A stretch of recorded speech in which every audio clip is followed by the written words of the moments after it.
And I think the only thing it can be called is a platform and a movement. It's not just an initiative. All the ladies were really appreciated and given us a lot of support from Safaricom. I think this would not have been possible if the management at the top had not given us all this support with all the staff who have supported us throughout our journey.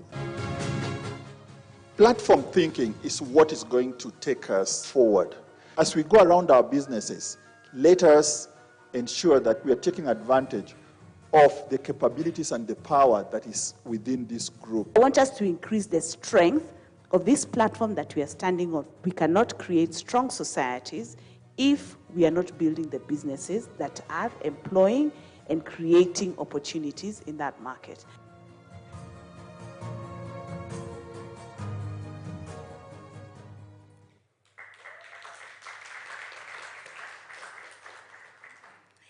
So there's nothing as beautiful as an empowered woman.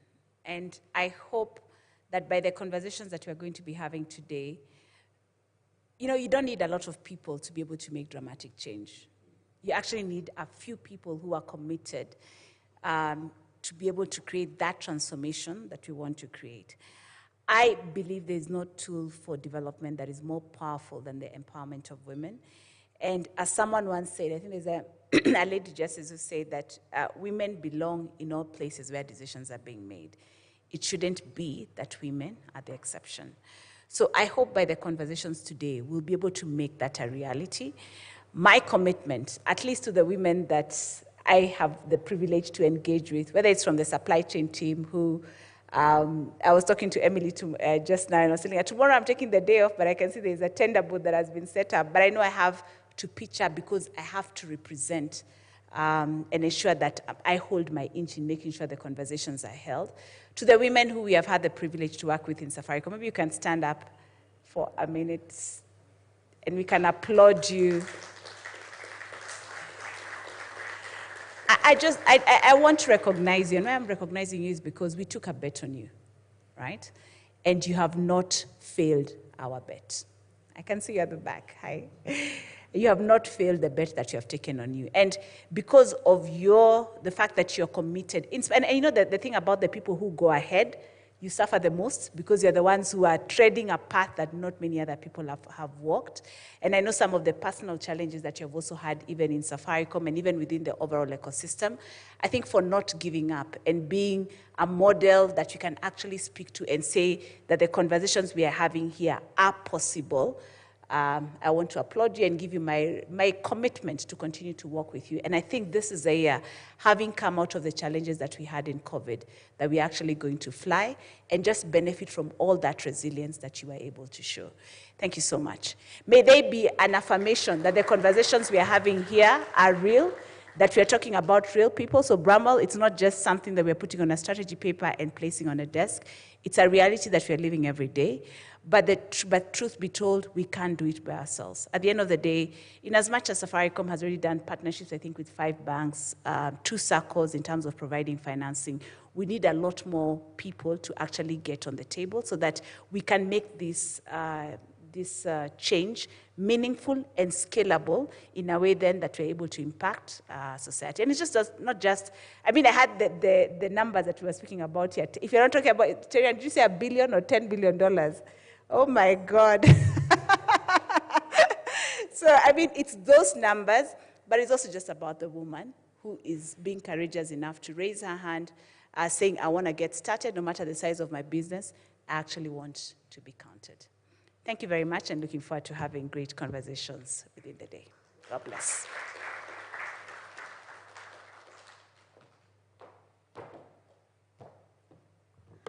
Thank you so much, Sylvia, and thank you for sharing the video. One of the pictures that stayed with me when I was watching that video is just seeing the women taking notes. There was no table, but they quickly had pens and paper because we have a hunger to learn. We have a hunger for knowledge, and I really, really, feel that women are ready. It's about time. Sylvia, I'd like to ask you to stay with us for a few more minutes because I'd like to call you back for a photo session in about 5-6 minutes. Sylvia mentioned Rebecca, and in my experience. Rebecca is one of those affirmations that a woman who is focused on anything can actually do it. In my first days as a journalist, I was a business journalist at CNBC when I met her. And she was a journalist at The Nation, I think, at the time. She was a business journalist focusing on IT. And I had no clue what was happening in the IT space. So it was the data cable being introduced, and there was so much happening, but I was just a journalist, I was a news reader, let's put it that way, and suddenly thrown into reporting. So when we'd go into press conference, I would make sure I'm sitting next to Rebecca, because she understood what was going on, and see how far she is now. I mean, Fireside is definitely a success story, and one that affirms it for many of us women that it can be done, and no matter what your training is, because I think she's a trained journalist. All right, we'll now move into our next keynote speech. And for that, CAS Nadia Mohammed Ahmed Abdallah, the Chief Administrative Secretary, Ministry of ICT, Innovation and Youth Affairs, will be joining us virtually. She's joining us from Mombasa, and she will be giving us her remarks.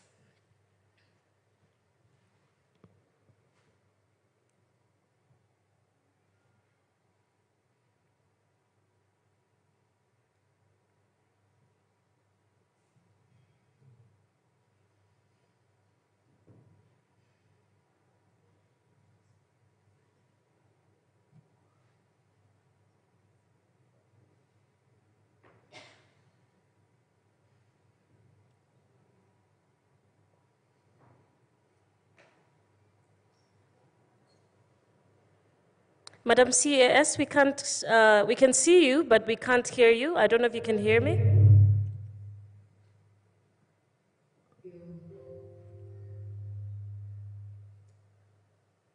All right, please say something. Your sound came through briefly. I hope we can hear you now.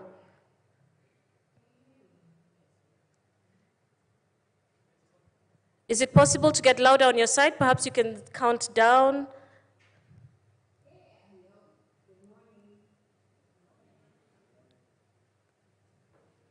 All right, keep saying something so we can try and increase your voice levels on our side.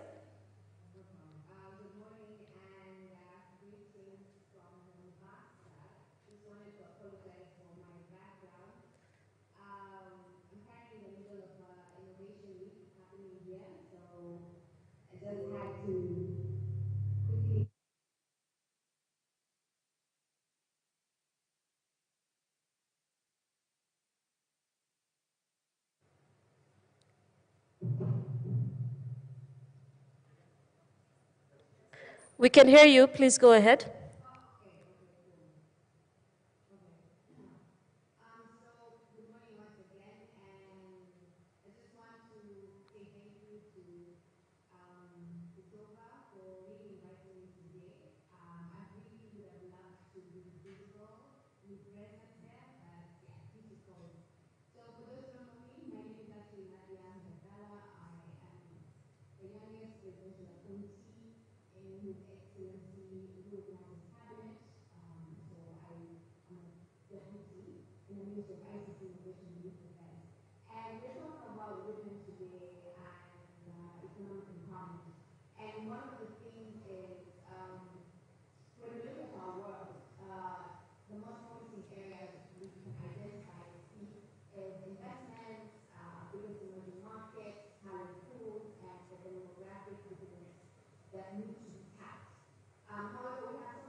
really